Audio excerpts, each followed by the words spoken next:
हुन्छ रातको निद्रा फेरि कहाँ बस्छ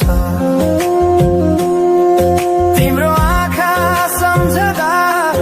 हृदय पोल्छ संसार उज्यालो भए पनि मन ढाक्छ यो शून्यताले के कथा सुनाओस् तिम्रो बिनाको जिन्दगी कसरी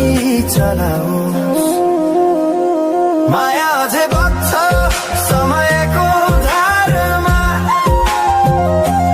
रोई रोई ढाक्छु सम्झनाको भारमा भुल्न खोज्दा अझै झन् झल्किन्छ मुटुमा यो प्रेम अब बाँकी छ पीडाको रूपमा